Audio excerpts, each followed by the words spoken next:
Ferme les yeux et laisse-toi emporter. La nuit est noire, la mer rugit comme une bête furieuse. 12 hommes terrorisés luttent dans une fragile barque, balancée par des vagues gigantesques.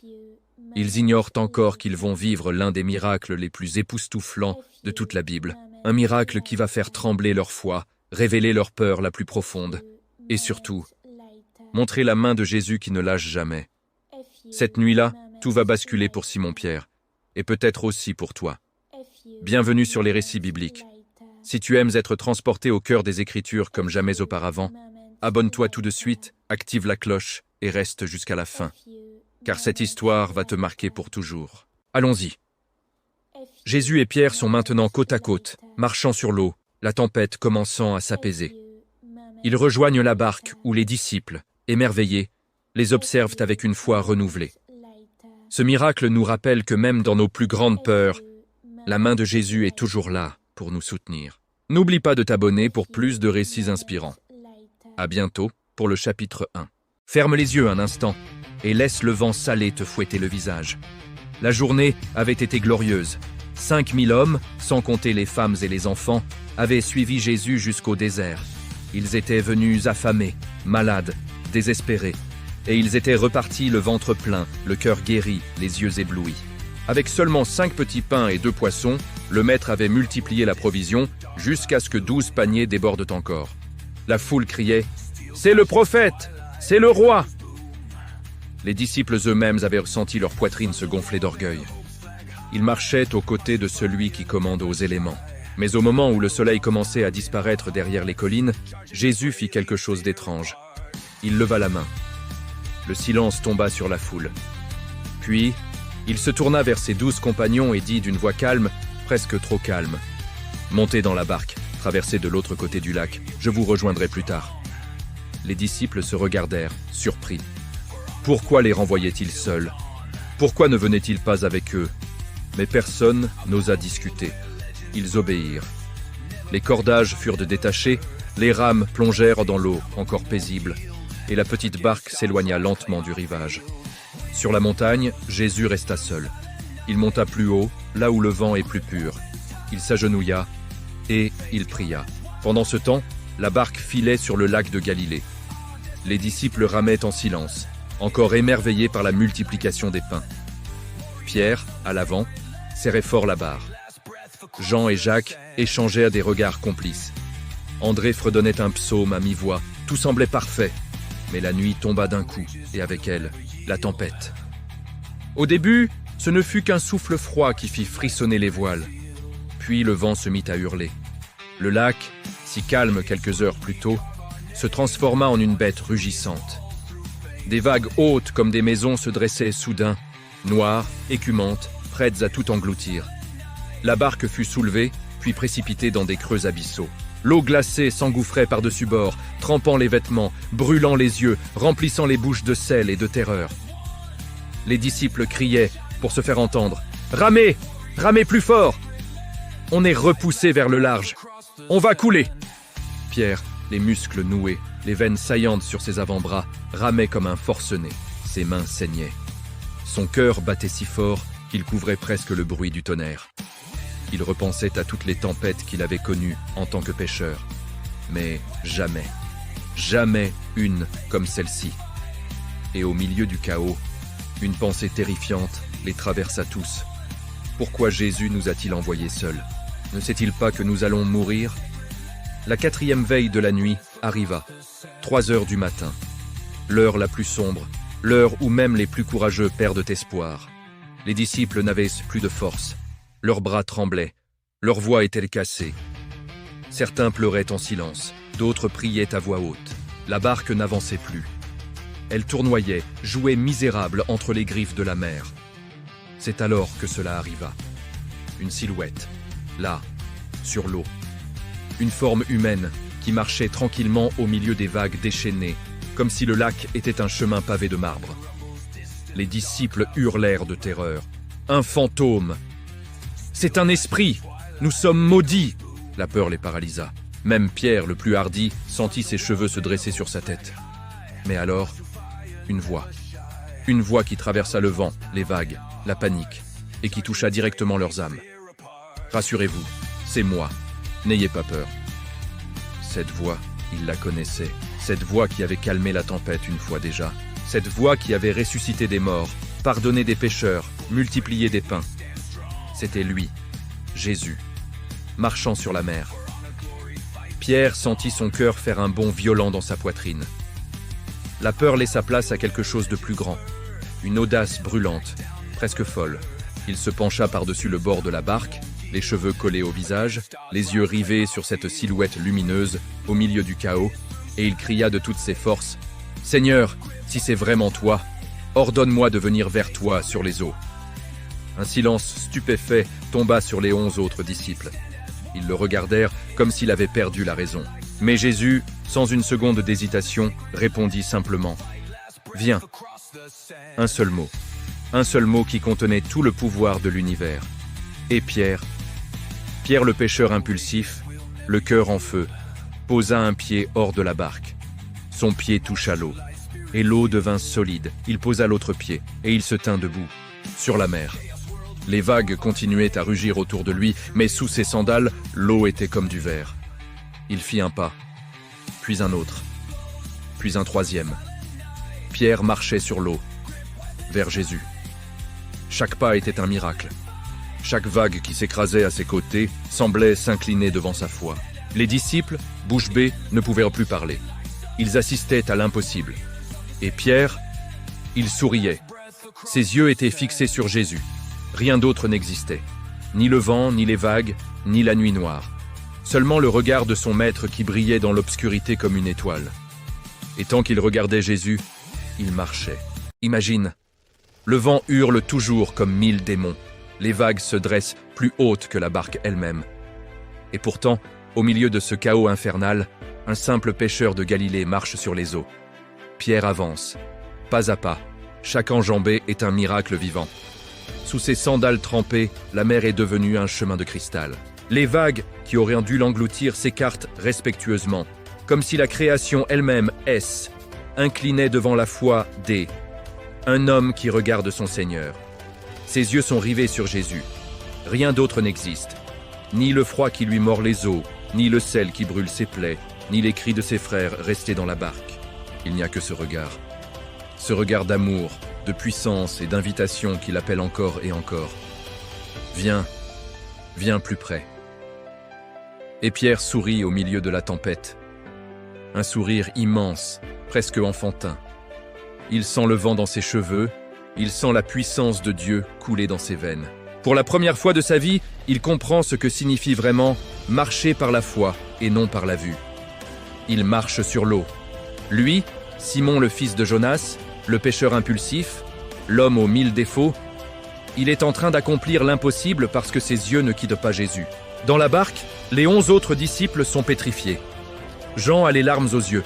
Jacques murmure « C'est de la folie, et pourtant c'est réel ». André serre si fort le bord du bateau que ses jointures sont blanches. Personne n'ose respirer. Ils assistent à un spectacle que même les anges du ciel doivent regarder avec émerveillement. Pierre est maintenant à mi-chemin. Les vagues continuent à rugir autour de lui, mais elles ne l'atteignent plus. Il est comme entouré d'une bulle de paix divine. Chaque pas le rapproche un peu plus du Maître. Il imagine déjà se jeter dans les bras de Jésus, lui dire « Seigneur, j'ai marché parce que tu l'as dit !» Mais alors, un seul instant fatal. Le vent pousse un cri plus strident que jamais. Une vague gigantesque, plus noire et plus furieuse que les autres, se dresse soudain sur sa droite. Elle monte, comme un mur vivant prêt à l'écraser. Et Pierre, pour la première fois, détourne le regard. Juste une seconde, juste un regard de côté. Il veut voir d'où vient cette menace. Il veut mesurer le danger. Ses yeux quittent Jésus et se posent sur la tempête. Et tout bascule. Au moment exact où la foi cède la place à la peur, le miracle s'arrête net. L'eau sous ses pieds redevient liquide. Ses sandales s'enfoncent. Ses chevilles disparaissent. Puis ses mollets. Puis ses genoux. La mer l'aspire comme une bouche affamée. Pierre sent la panique exploser dans sa poitrine. Son cœur se serre violemment. L'eau glacée lui monte jusqu'à la taille, puis jusqu'à la poitrine. Il bat des bras, il se débat, mais plus il lutte, plus il s'enfonce. Et dans ce moment de terreur absolue, où la mort semble inévitable, un cri jaillit du plus profond de son être. Un cri rauque, désespéré, sincère. « Seigneur, sauve-moi » 3 mots, seulement 3 mots. Mais ces 3 mots traversent la tempête, traversent le vent, traversent même le doute qui vient de le faire couler. Et aussitôt, comme la foudre, la main de Jésus jaillit. Pas une seconde de retard, pas une leçon d'abord, pas un reproche. Aussitôt, Jésus est là. Il attrape Pierre par le bras, juste avant que les eaux ne se referment sur sa tête. D'un geste puissant, il le tire hors de l'abîme. L'eau ruisselle de ses vêtements, de ses cheveux, de sa barbe. Pierre tousse, crache, tremble de tout son corps. Mais il est sauvé. Et maintenant, ils sont face à face. Jésus et Pierre, debout tous les deux sur l'eau, au milieu de la tempête qui continue à rugir. Jésus le regarde droit dans les yeux. Son regard n'est pas fâché. Il n'est pas déçu. Il est plein d'une tendresse infinie et d'une tristesse douce. Et il dit, d'une voix calme qui perce pourtant le vacarme, « Homme de peu de foi, pourquoi as-tu douté ?» Ces paroles entrent comme un poignard dans le cœur de Pierre. Pas parce qu'elles sont dures, mais parce qu'elles sont vraies. Il n'a pas coulé parce que la mer était trop forte. Il n'a pas coulé parce que la tempête était trop violente. Il a coulé parce que, pendant une seconde, il a cru que le vent et les vagues étaient plus grands que Jésus. Les larmes se mélangent à l'eau salée sur son visage. Il voudrait parler, s'excuser, promettre, mais aucun mot ne sort. Il ne peut que s'accrocher à la main de son Seigneur, cette main qui ne l'a pas laissé périr. Et ensemble, ils marchent vers la barque. Jésus tenant fermement Pierre. Le même homme qui marchait fièrement quelques instants plus tôt avance maintenant comme un enfant qui vient de tomber et que son père relève. Dans la barque, les disciples regardent la scène, le souffle coupé. Ils viennent de voir un homme marcher sur l'eau et couler. Ils viennent de voir Jésus marcher sur l'eau et sauver. Et pour la première fois, ils commencent à comprendre une vérité qui va changer leur vie pour toujours. Il vaut mieux sortir de la barque et couler en regardant Jésus que rester dans la sécurité du bateau sans jamais avoir osé marcher. Si ce chapitre t'a coupé le souffle, abonne-toi maintenant à les récits bibliques, active la cloche pour recevoir le chapitre 3 dès qu'il sortira. Écris en commentaire « Seigneur, sauve-moi » et partage cette vidéo avec quelqu'un qui est en train de couler en ce moment, car la suite est encore plus puissante. Dans le prochain chapitre, la tempête va se taire et les disciples vont enfin comprendre qui est vraiment celui qui marche sur les eaux. Chapitre 3. La tempête qui s'incline et le cœur qui explose. Imagine la scène. 2 hommes debout au milieu d'un lac en furie. L'un vient de couler, l'autre vient de le sauver. Le vent continue de hurler comme un animal blessé. Les vagues continuent de se fracasser. Mais quelque chose a changé dans l'atmosphère. Pierre tremble encore de tous ses membres. Ses vêtements ruissellent, ses lèvres sont bleues de froid. Ses yeux sont remplis de larmes et de honte. Il s'accroche désespérément à la main de Jésus. Cette main chaude, forte, fidèle, qui ne l'a pas laissé disparaître dans les abysses. Et Jésus, sans un mot de reproche, commence à marcher avec lui vers la barque.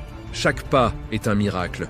L'eau reste solide sous leurs pieds, comme si le Créateur lui-même leur avait pavé un chemin au milieu du chaos. Dans la barque, les 11 disciples sont figés. Leurs visages sont un mélange de terreur et d'émerveillement. Jean pleure sans bruit. Thomas secoue la tête, incrédule. Judas, les yeux plissés, semble calculer quelque chose dans son esprit. Et Matthieu murmure simplement « C'est lui, c'est vraiment lui ». Pierre et Jésus arrivent enfin à la barque. Jésus monte le premier, puis tend à nouveau la main pour aider Pierre à grimper. Le pêcheur s'effondre sur le bois trempé, à genoux, la tête baissée. Le souffle court. Il n'ose même plus lever les yeux vers son maître. Mais à cet instant précis, Jésus fait quelque chose que personne n'attendait. Il pose doucement sa main sur l'épaule tremblante de Pierre. Pas pour le gronder, pas pour le corriger devant tous, simplement pour le réconforter. Et il dit, d'une voix si pleine d'amour qu'elle fait taire le vent pendant une seconde, « Pierre, mon Pierre, je t'ai vu marcher, je t'ai vu couler, et je t'ai vu crier mon nom. » C'est tout ce que j'attendais. Ces paroles entrent comme un baume brûlant dans le cœur brisé de Pierre. Il relève lentement la tête. Ses yeux rencontrent ceux de Jésus. Et il comprend. Le problème n'était pas la chute, le problème n'était pas la peur, le problème était le doute qui avait volé son regard. Mais même dans le doute, la main de Jésus était là, aussitôt, toujours, et soudain, sans que personne ne le voie venir. Jésus se redresse.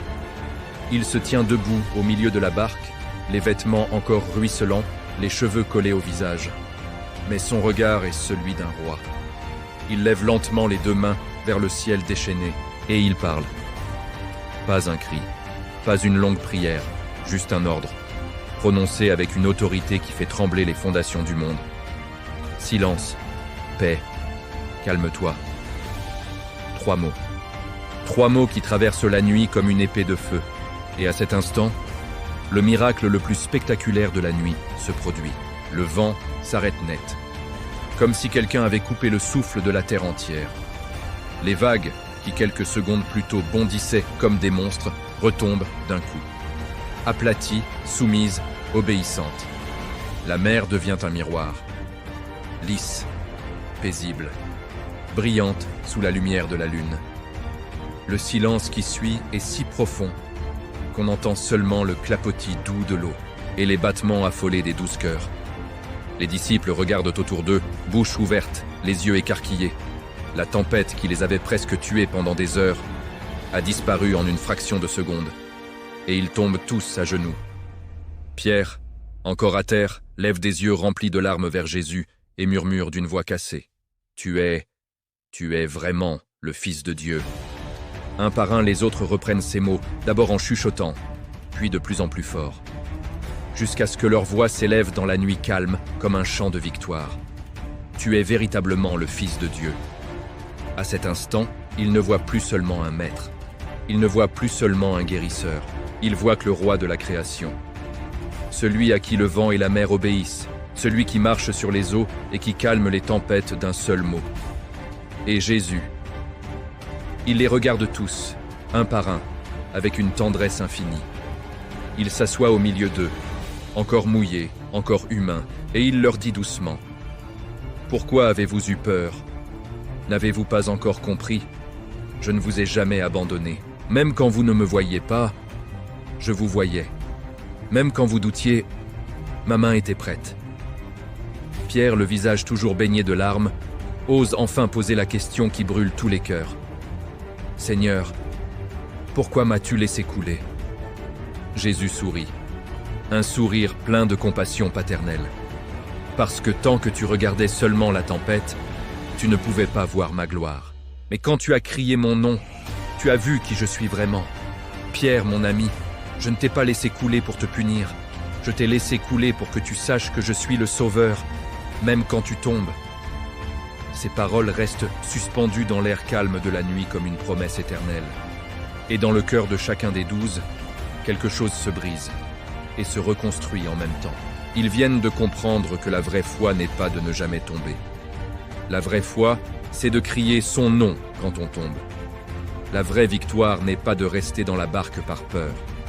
La vraie victoire, c'est de sortir, de marcher, et de savoir que même si on coule, sa main sera là. La barque glisse maintenant doucement sur l'eau paisible, comme portée par des mains invisibles. Et au loin, les lumières du rivage commencent à apparaître. Mais dans le cœur de Pierre, une flamme nouvelle vient de s'allumer. Une flamme qui ne s'éteindra plus jamais. Car cette nuit-là, il n'a pas seulement appris à marcher sur l'eau. Il a appris que le plus important, c'est de garder les yeux sur Jésus, même quand tout s'effondre autour de soi. Si ce chapitre a fait battre ton cœur plus fort, abonne-toi maintenant à les récits bibliques. Active la cloche pour ne pas manquer le chapitre 4 qui va encore plus loin dans le cœur de Pierre. Écris en commentaire « Garde mes yeux sur toi, Jésus » et partage cette vidéo avec quelqu'un qui traverse sa propre tempête en ce moment. La barque touche enfin le rivage de Génézareth. Le bois racle doucement le sable. La nuit est maintenant d'un calme surnaturel. Les étoiles brillent comme des diamants sur un velours noir. Et les 12 hommes descendent un à un, les jambes encore tremblantes, les vêtements lourds d'eau et de sel. Mais aucun d'eux ne pense à rentrer chez soi, aucun ne parle de sommeil. Ils restent là, sur la plage, autour de Jésus, comme des enfants qui viennent de vivre la plus grande aventure de leur vie. Jésus s'assoit sur un rocher encore humide. Il invite Pierre à s'asseoir, juste à ses pieds. Les autres forment un cercle silencieux. Le feu un petit brasier que ils allument rapidement danse sur leur visage fatigué mais illuminé. Et Jésus parle. Sa voix est basse, chaude, pleine d'une autorité paternelle qui fait vibrer chaque cœur. Mes enfants, cette nuit a été plus qu'une tempête. Elle a été une école. L'école de la foi véritable. Vous avez vu la multiplication des pains. Vous avez vu les malades guéris. Mais cette nuit, vous avez vu quelque chose de plus profond. Vous avez vu que je suis plus grand que toutes les tempêtes du monde. Et surtout, vous avez vu qui je suis pour vous quand vous tombez. Il se tourne vers Pierre. Ses yeux brillent d'une lumière qui semble venir du ciel lui-même. Pierre, regarde-moi.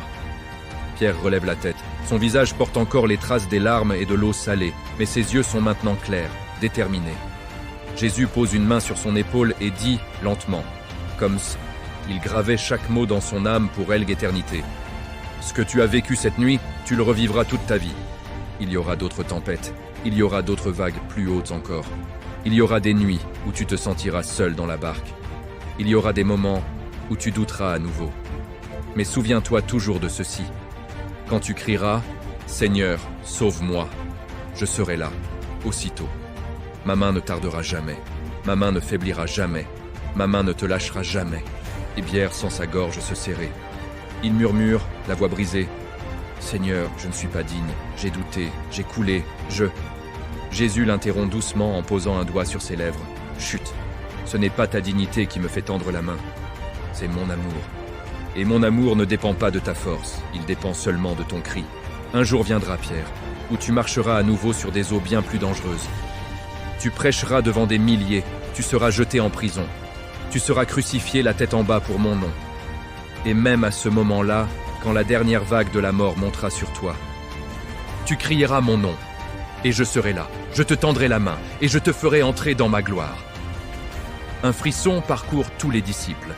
Ils comprennent soudain que cette nuit n'était pas une fin, c'était une répétition générale pour le reste de leur vie. Jésus se lève. Il étend les bras sur eux tous, comme un berger qui bénit son troupeau après la tempête. Sa voix devient plus forte, plus prophétique, remplie du feu du Saint-Esprit. Écoutez bien, mes bien-aimés, à tous ceux qui écoutent cette histoire aujourd'hui. Je dis la même chose. Si tu es dans la barque en ce moment, si la tempête rugit autour de toi, si les vagues frappent ta vie, ton mariage, ta santé, tes finances, tes rêves, n'aie pas peur de sortir. Je t'appelle, viens. Si tu regardes seulement les vagues, tu couleras. Mais si tu gardes tes yeux fixés sur moi, tu marcheras sur l'eau. Et si jamais, comme Pierre, tu détournes le regard, si jamais la peur te fait couler, n'attends pas, crie simplement « Seigneur, sauve-moi » et aussitôt, je tendrai ma main. Parce que je suis le même hier, aujourd'hui et éternellement. Le même qui a marché sur le lac de Galilée. Le même qui calme les tempêtes d'un mot. Le même qui relève ceux qui tombent. Jésus s'arrête un instant. Le silence est sacré. On n'entend que le doux bruit des vagues au loin et le crépitement du feu. Puis il conclut avec une tendresse infinie. Cette nuit, Pierre a appris la leçon la plus importante de sa vie. La foi n'est pas en absence de doute. La foi, c'est crier mon nom au milieu du doute. Et moi, je ne suis pas venu pour ceux qui n'ont jamais coulé. Je suis venu pour ceux qui savent qu'ils ont besoin d'être sauvés. Il regarde une dernière fois chacun d'eux, puis lève les yeux vers le ciel. Père, je te remercie pour cette nuit. Que cette histoire traverse les siècles. Que chaque personne qui l'entendra aujourd'hui sorte de sa barque. Que chaque personne qui est en train de couler crie mon nom. Et que ma main soit tendue aussitôt. Les disciples restent longtemps silencieux. Puis, un par un, ils se lèvent et viennent embrasser les pieds de Jésus. Pierre est le dernier. Il tombe à genoux, pose son front contre les pieds du Maître et murmure « Seigneur, à partir de cette nuit, mes yeux ne quitteront plus ton visage. Même si je dois couler 1000 fois, je crierai ton nom 1000 fois, parce que je sais maintenant, ta main ne lâche jamais. » Et Jésus, avec un sourire plein d'amour éternel, répond « Va, Pierre, et dis au monde entier, il y a un sauveur qui marche sur les tempêtes et qui tend la main à tous ceux qui osent sortir de la barque.